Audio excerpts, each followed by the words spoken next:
When Japan's rice fields turned golden under the rising sun, the nation entered the most brutal chapter of its modern history.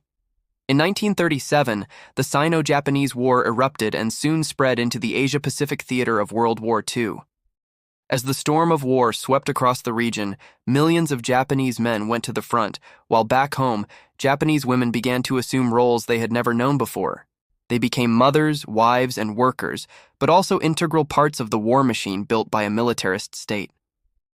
From the mid-1930s, the Tokyo government launched the National Defense Women's Association, Kokubo Fujinkai, mobilizing women to serve the nation. Groups such as the Greater Japan Women's Association, Dai Nihon Fujinkai, acted as extensions of the state, preaching that to die for the emperor is glory. Millions of women were urged to attend medical courses, sew uniforms, collect scrap metal, and grow food for the front lines. From schools and shrines to factories, they learned to fight with their hands and hearts, while their husbands and sons fought abroad. Yet women were not confined to the home front. As the war spread across the Pacific, from the Philippines to Guam, from Malaya to the Marianas, thousands of Japanese women were dispatched to forward areas. Most served as nurses, clerks, telegraph operators, or logistics personnel in the Imperial Army and Navy. Many were only 18 or 20, having never left their hometowns, suddenly sent to tropical islands in uniform, wearing the cherry blossom insignia, symbols of purity and sacrifice. To the authorities, these women embodied loyalty and devotion. In reality, they endured the same hardships and dangers as combat soldiers. Field hospitals on Saipan or New Guinea were bombed frequently, short of medicine and food.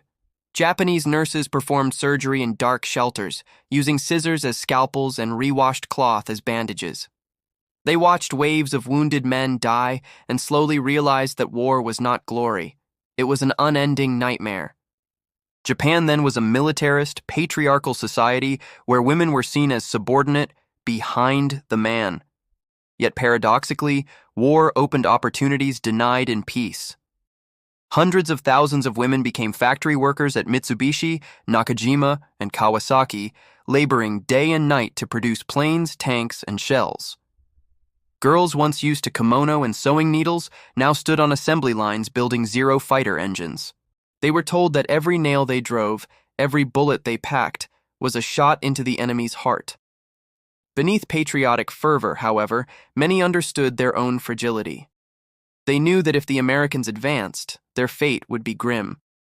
Japanese propaganda painted the enemy as demons who would pillage and rape, driving thousands of women and civilians on Saipan and Okinawa to mass suicide in 1944-45, believing death more honorable than capture.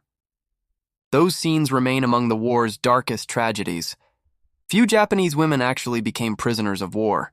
Of more than 130,000 Japanese POWs held in the United States, only a few dozen were women, mostly nurses or civilians captured in the Marianas, Guam, or the Philippines. Though treated according to the Geneva Convention, they remained haunted by fear. Many trembled at the sight of American guards, expecting to be killed, then were stunned to be fed, treated, and even given new clothes. For the first time, they asked themselves, if the enemy treats us with humanity, what have we been fighting for? At home, life for Japanese women grew unbearable. As the war dragged on, food ran out, and American bombers burned Tokyo, Osaka, Kobe, and Nagoya. Women struggled to keep families alive amid starvation and disease, toiled in underground factories, inhaled toxic fumes, and buried bombing victims.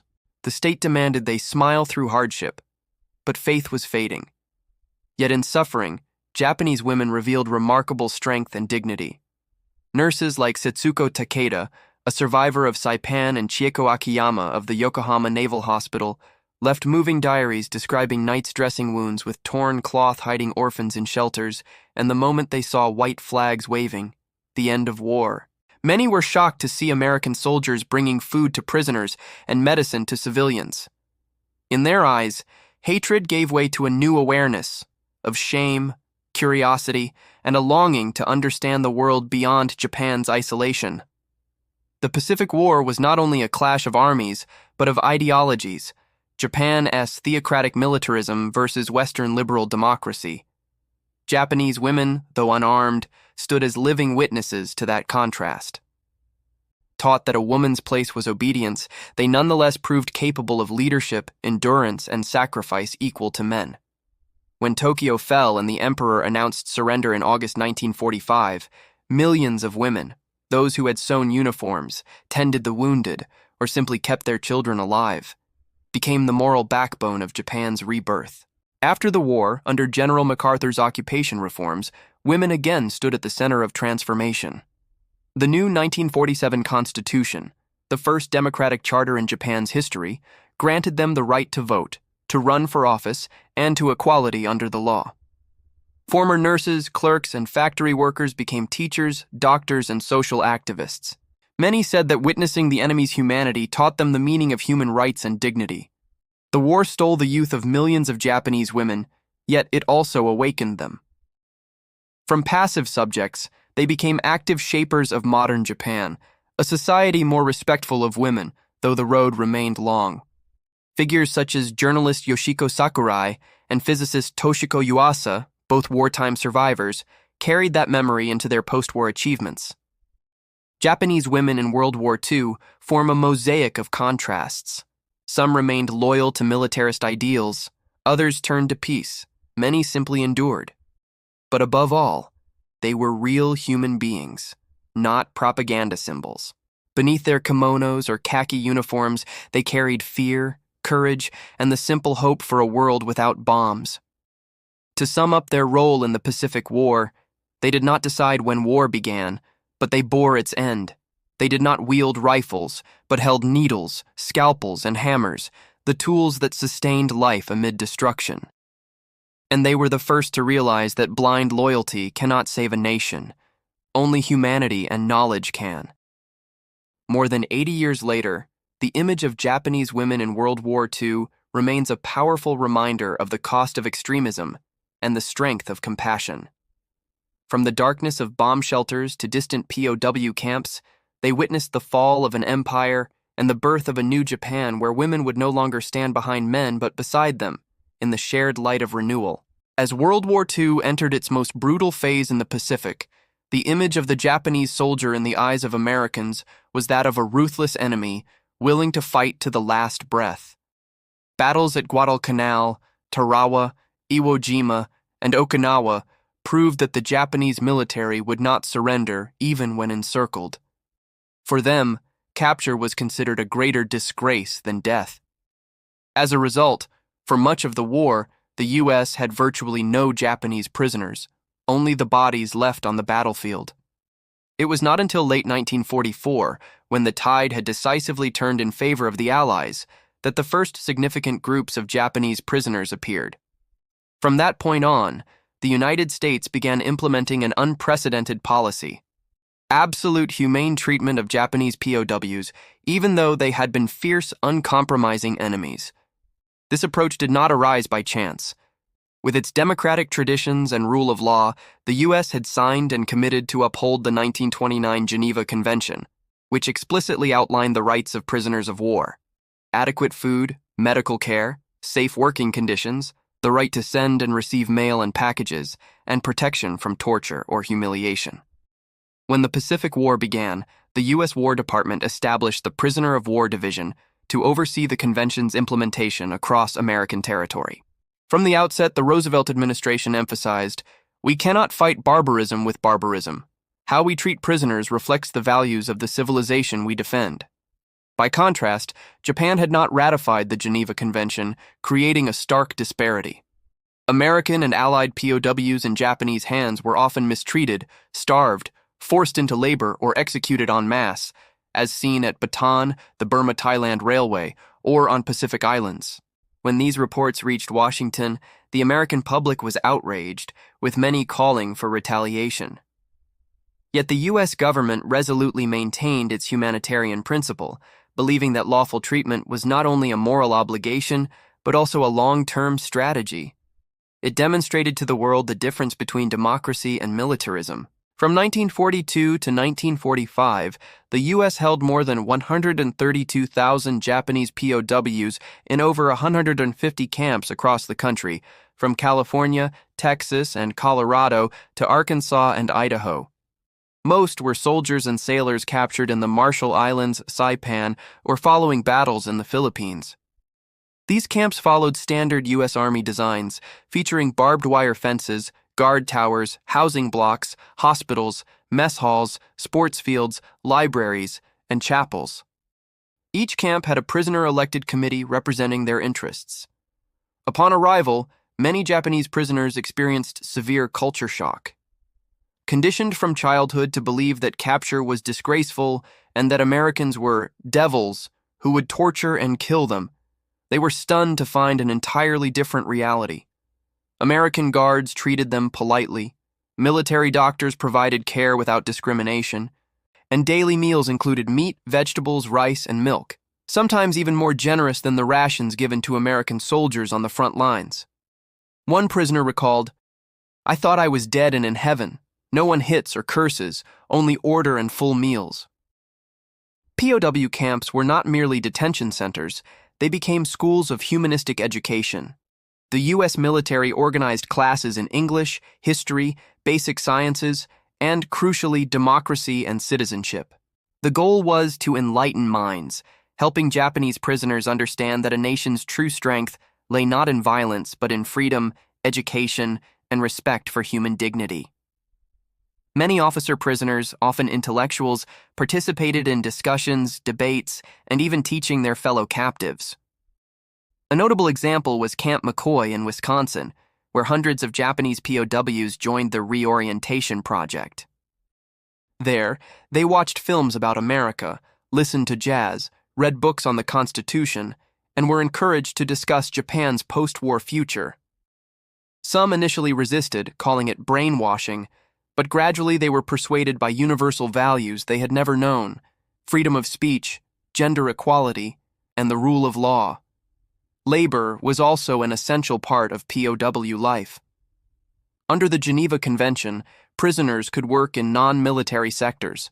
In the U.S., they were employed in agriculture, helping harvest cotton, fruits, and vegetables during labor shortages caused by men serving overseas.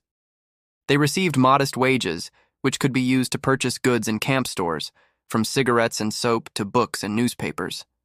In many areas, locals initially feared them, but soon came to appreciate Japanese prisoners for their diligence and discipline. Some communities invited them into homes for meals, sent Christmas gifts, or assisted with letters home. Humanity extended beyond civilians. U.S. officers understood that humane treatment could yield strategic advantages. Many prisoners willingly provided valuable intelligence on Japanese tactics, logistics, and industry, not under duress, but because they began to trust their interrogators. Some even voluntarily participated in propaganda programs, sending letters urging Japanese soldiers to surrender to avoid needless death. This was a victory of compassion over fear. Yet not all camps were perfect. In some, overly strict or racially biased officers created psychological pressure. Occasional internal violence occurred when prisoners loyal to the emperor executed those deemed traitors for cooperating with Americans. At Lordsburg, New Mexico, 2 POWs were shot while attempting escape, drawing public attention. Such incidents were rare, however, and most camps maintained discipline, order, and humane standards. When the war ended in August 1945, the U.S. began repatriating Japanese prisoners, gradually from late 1945 to mid-1946. Before leaving, prisoners were issued new clothing, photographed, and often given additional food and souvenirs. Some shed tears parting from American guards, the enemies they had come to regard as friends. One Japanese officer wrote in his diary, "We lost the war but won hearts. America's strength is not only in its weapons, but in its faith in humanity." Remarkably, many former POWs became pioneers in spreading democratic ideas upon returning to Japan. They joined reconstruction efforts, wrote books, taught, and helped shift Japanese society's perspective on the West. Some even returned to the U.S. later to study or work, closing the circle of fate. Their experiences demonstrate that mercy in wartime can lay the foundation for lasting peace. Compared with other 20th century conflicts, America's treatment of Japanese POWs stands out as a prominent example of wartime humanity. It not only adhered to international law, but reflected the U.S. belief that true victory lies not in destroying the enemy, but in winning their hearts. While Nazi POW camps in Europe symbolize atrocity, camps such as Camp McCoy, Camp Clarinda, and Camp Kennedy in the U.S. symbolize human dignity amid the fires of war. Today, when discussing U.S.-Japan relations, people often recall alliances, technology, or popular culture. Few recognize that the foundation of reconciliation began in those POW camps. There, when an American doctor dressed a Japanese soldier's wound, a Texan farmer shared a meal with a prisoner, or a Japanese nurse timidly learned her first English phrase, "Thank you," a seed of peace was sown. Decades later, that seed blossomed into lasting friendship between two nations once locked in the most ferocious conflict of the century. When the first groups of Japanese prisoners arrived on American soil in 1944, they carried a deep-seated fear, nurtured over years of propaganda and myths about Western devils. In their imagination, America was a land of savages, cruel white people, brutal soldiers, a place where anyone captured would face humiliation, experimentation, or execution. Yet when the iron gates of the camps opened, and they were given hot meals, clean water, and warm blankets, all those beliefs collapsed within hours. This collapse was not merely personal astonishment, it was a profound culture shock, the first of their lives for men who had grown up in a closed society where loyalty to the emperor was considered absolute faith. At Camp McCoy, Camp Kennedy, and Camp Clarinda, each Japanese prisoner was assigned a personal bed, clean bedding, and stainless steel utensils, luxuries that even many frontline soldiers rarely enjoyed. Seeing American soldiers salute officers without bowing, witnessing American women working, driving trucks, managing mess halls, and even teaching left many Japanese in awe. One diary entry read, "I used to think America was the enemy of morality and order. Here, I see women respected, the poor not scorned, and soldiers treated with honor, whether prisoner or free." For many prisoners, what amazed them most was not material comfort, but the spirit of freedom. In classes organized by the U.S. military, they encountered concepts like freedom of speech, human rights, and civic responsibility for the first time. Initially, they suspected this was propaganda or brainwashing. Yet the more they observed daily life, the more they realized these concepts were real. Americans could criticize the president in letters home. The press reported failures openly, and prisoners, despite being enemies, were allowed to maintain their own faith pray and sing the Japanese national anthem. To them, it was an incredible world, where human dignity transcended war. The culture shock intensified with exposure to American women. In pre-1945 Japan, women were confined to the roles of dutiful wife, devoted mother. They had no voting rights, no political participation, and most only received elementary or secondary education. In the U.S., prisoners saw women driving trucks, serving as head nurses, teaching, working as clerks, and even serving as officers in the military.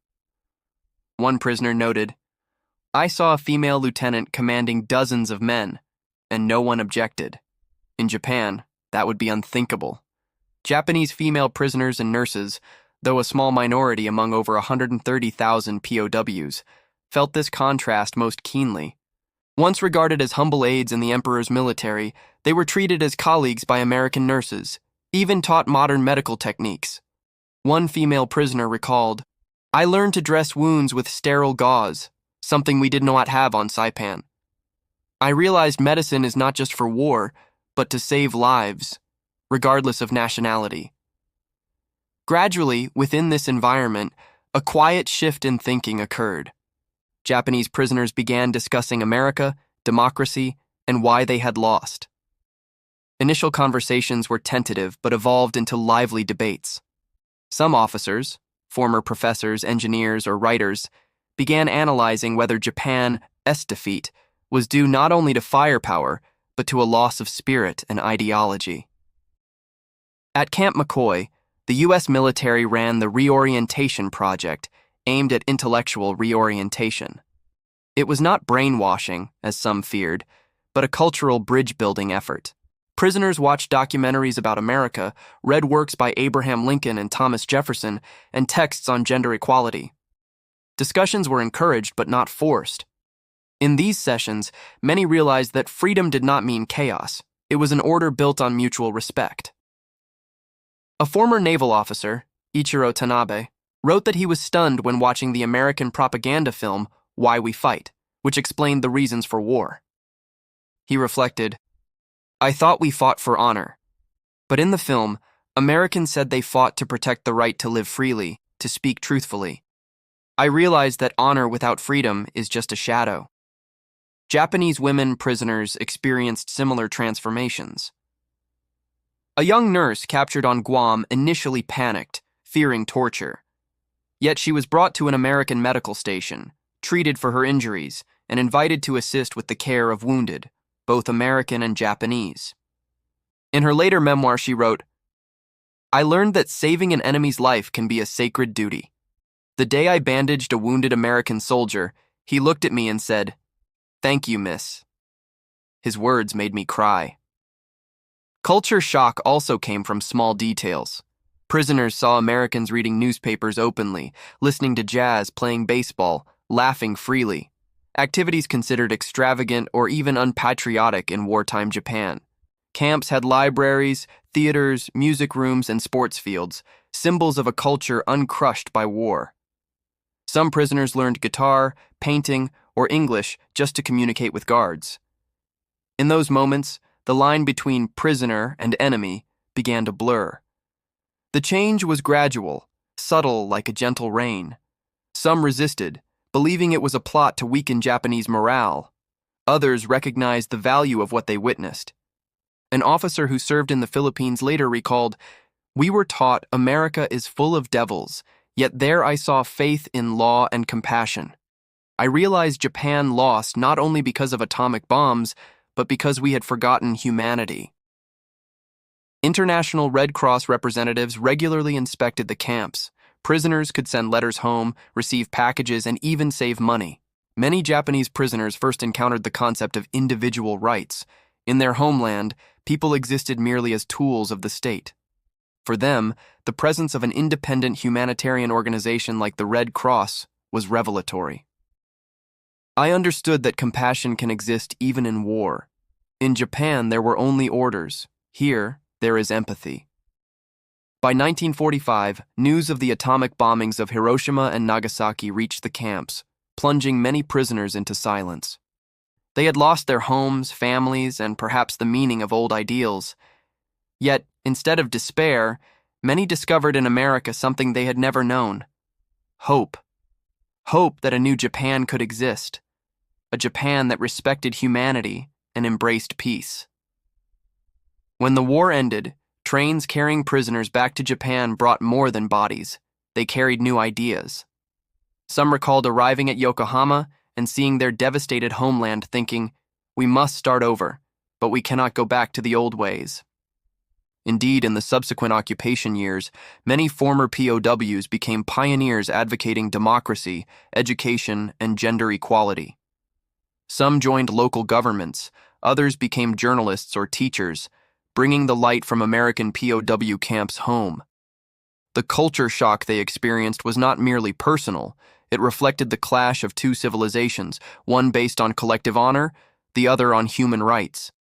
In that collision, post-war Japan found its path to renewal. In a letter to an American friend after his release, one prisoner wrote, "In my homeland, we were taught to be loyal unto death. In your country, I learned that loyalty to justice is more important than loyalty to orders. I am no longer your enemy, but a student of freedom." Those words perhaps best capture the legacy of that experience. America's humanity not only saved lives, but also rescued a generation from the shadow of extremism. From behind the barbed wire of POW camps, a new Japan began to emerge, not through bombs, but through awareness and understanding. When the Pacific War ended in August 1945, the repatriation of over 100,000 Japanese prisoners of war in the United States began. At the ports of San Francisco, Seattle, and New Orleans, men who had once worn imperial uniforms and fought to the last bullet now stood in line to board ships, clutching small suitcases. not just containing a few personal belongings, but also carrying a tremendous inner conflict. They were defeated, yet returning with their dignity intact.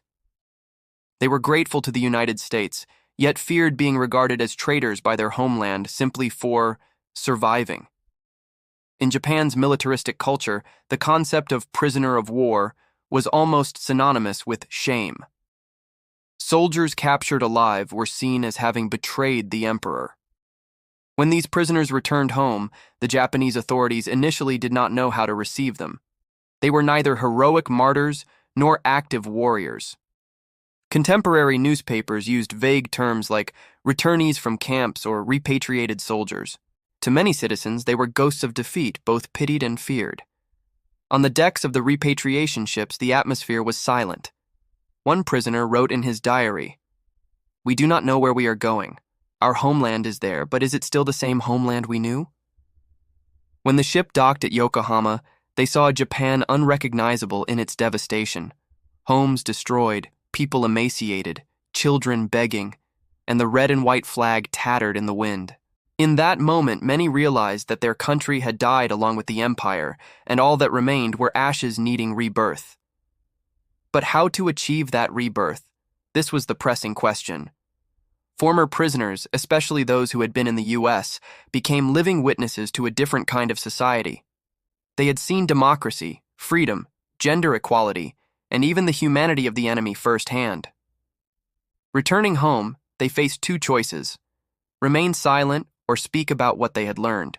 Many chose the latter, quietly but persistently becoming the first seeds planted in a nation in ruins. A prominent example is Takashi Nagai, a physician who had served in the Japanese military medical corps and was captured on Guam. Upon returning, he became a pioneer advocating peace and the renunciation of violence.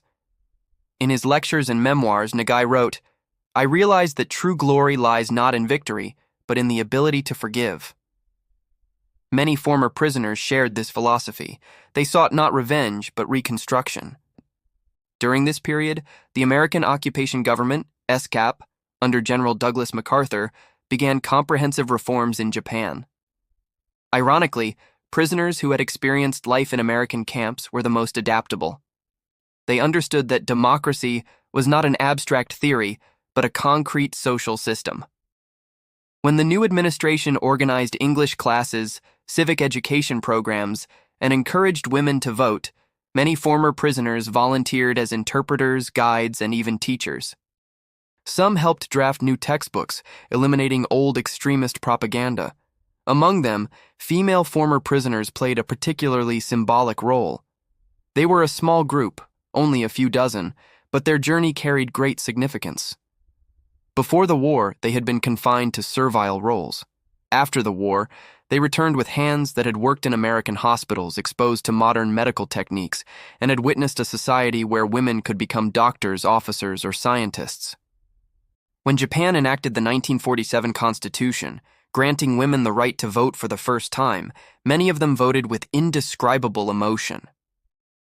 A nurse captured on Saipan wrote in her memoir, "I went to vote in silence, but in my heart I heard the voice.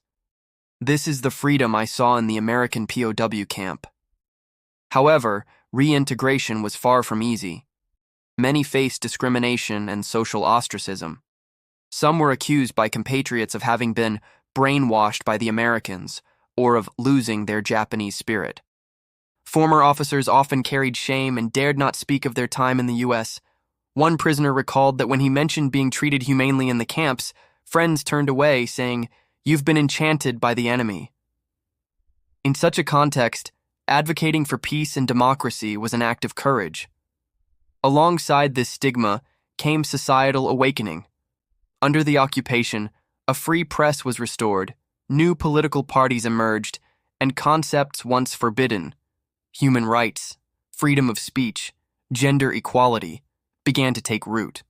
Former prisoners understood the value of these principles, having lived within that environment. Many became cultural bridges between Japan and the U.S. in the 1950s, translating books, teaching English, organizing youth exchanges, and writing memoirs of their experiences. A representative case is Dr. Akiko Tanaka. a pseudonym based on documented accounts. Captured on Tinian, she was brought to Camp Clinton and worked in the medical unit under the supervision of American doctors. There, she learned sterilization techniques, vaccinations, and treatment methods for infectious diseases. Upon returning to Japan, Akiko became a community doctor in Osaka, opening a free clinic for women and children.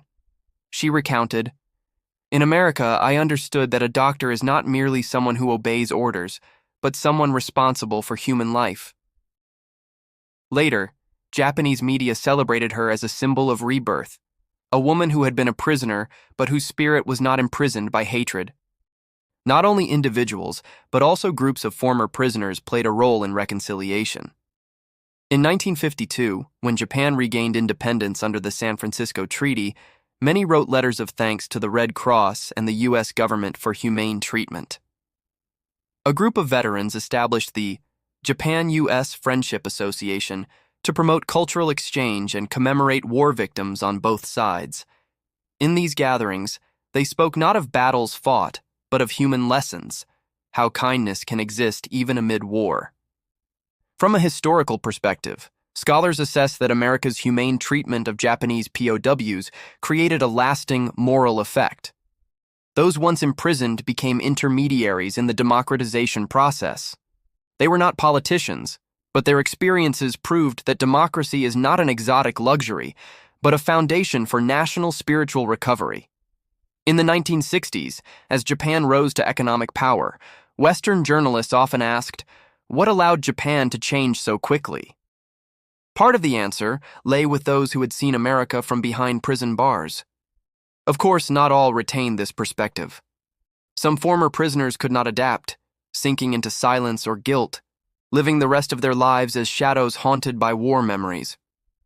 But the majority transformed their culture shock into motivation for rebuilding. They participated in education, healthcare, and social organizations. They taught the next generation the value of peace. In post-war Japanese schools, stories of American and Japanese prisoners and the spirit of humanity were included in textbooks as lessons for future generations.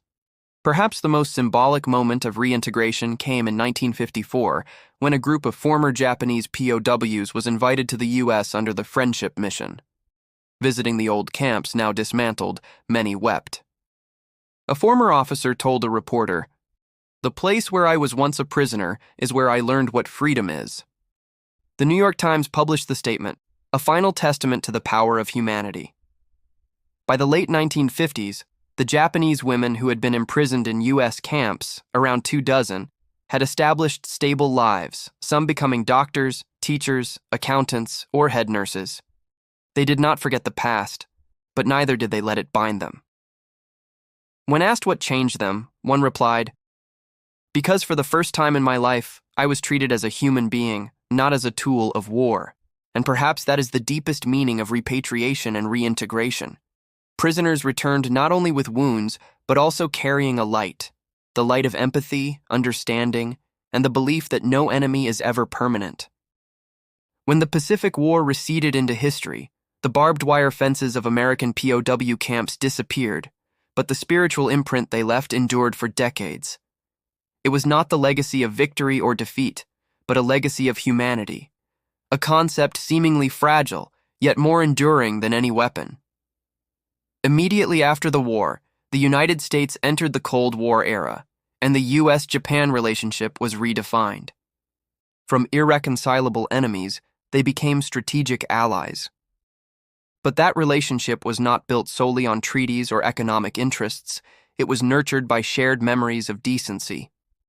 Many American officers who had overseen Japanese POW camps were invited to Tokyo as civilian advisors. Conversely, former Japanese prisoners became partners, teachers, or researchers collaborating with Americans. One lesser-known but meaningful story is that of former Japanese POWs returning to the U.S. as honored guests at commemorations or humanitarian conferences. They recounted life in the camps, not to glorify or justify, but to demonstrate that even amid violence, humans could choose to act rightly. A former prisoner from Camp McCoy spoke at the University of Wisconsin in 1962. "You did not need to teach us democracy with guns. You taught it with dignity. When we were treated as human beings, we understood what freedom really is. Such stories became the foundation for Japanese-American reconciliation. Unlike the lingering hostilities seen in many countries post-war, Japan and the U.S. moved toward reconciliation quickly, partly because both sides recognized that true victory lay in healing, not revenge. In 1951, when the San Francisco Treaty was signed and Japan formally regained sovereignty, some former POWs who had been imprisoned in the U.S. attended the signing as civilian representatives. They said little, but their presence was symbolic. Former enemies now standing together for peace. From a sociological perspective, the experience of Japanese POWs in the U.S. created a generational transfer of ideas. These individuals returned quietly, but contributed to shaping a post-militarist culture. They supported liberal education, opposed violence, and respected individual rights. Some became ethics teachers, inspiring students with lessons in empathy. They told younger generations, "We lost because we forgot our humanity. If we want to become strong again, we must first learn to respect others." This lesson gradually permeated Japanese society. In the 1950s and 1960s, alongside rapid economic growth, Japan redefined its national ethics. Thinkers such as Maruyama Masao and Tsurumi Shunsuke emphasized that the failure of the Japanese Empire was not only military but moral. Their writings frequently referenced the experiences of former POWs, those who had observed the civilization of the enemy from within. For the United States, the humane treatment of Japanese POWs also had a lasting impact on military policy.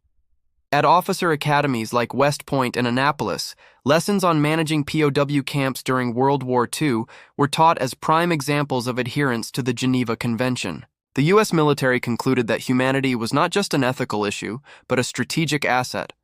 By treating prisoners properly, they undermined enemy propaganda and sowed seeds for post-war reconciliation.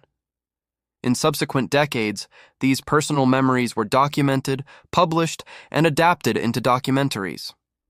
In Japan, many former POW memoirs were printed in the 1970s, as society began reflecting critically on the war. One famous book, I Learned Democracy in an American POW Camp, sold hundreds of thousands of copies, recounting days spent cleaning kitchens, listening to jazz on the radio, and talking with American soldiers about Lincoln. The author wrote, "No one lectured me on freedom. I only needed to see an American soldier share bread with a prisoner to understand that freedom begins with compassion." In the U.S., former camp guards also retained vivid memories. Many said they themselves were changed by interacting with enemy prisoners. A former sergeant recalled, "I was taught to hate the Japanese, but seeing them care for one another, singing sad lullabies in the camp, I realized the enemy is human too." Such confessions helped both nations move closer in the process of reconciliation. Japanese women who had been POWs, a small but significant group, left a distinct legacy in gender equality. Returning home, they carried memories of a society where women could learn, work, and speak. In the 1950s, 1970s, they became strong advocates for women's rights and public health education. One of them, Dr. Akiko Tanaka, representative name, said at a women's conference in Tokyo in 1965, "I have known war, and I have known what it is to be silenced. I hope my daughters will never have to be silent as I once was." Her words were widely cited in Japan's women's movement in the 1970s, a symbol of transformation from victim to creator. Looking back, the legacy of American POW camps in World War II does not lie in numbers or locations, but in human impact. In an era when war is often remembered for atrocities, camps like Camp Clinton, Camp McCoy, and Camp Kennedy stand as proof that morality can survive amid violence. They were not merely places of imprisonment, but grounds for sowing a more humane post-war world. In recent years, American and Japanese historians have collaborated to restore records of POW life. Exhibitions in Tokyo, Washington, and Honolulu display letters, photographs, and camp items, stainless steel cups, English textbooks, or the guitars Japanese POWs played on Christmas Eve 1944. A display board reads, "Even in war, there was humanity." This is a message for future generations. If war symbolizes the loss of humanity, the way humans treat their enemies is the true measure of civilization. In today's world, where conflict and division persist, the lessons of these POW camps remain relevant. Humanity is not weakness, but regenerative strength. It may not change the outcome of a battle, but it can transform the soul of a nation. As a former Japanese POW said at the 50th anniversary commemoration of the end of the war in Washington in 1995, the most valuable lesson we learned was not in victory, but in defeat, that even an enemy can teach us to become more human. And perhaps, from that awakening, the 20th century closed not only with blood-soaked memories, but also with the belief that humans can choose good over evil and compassion over hatred.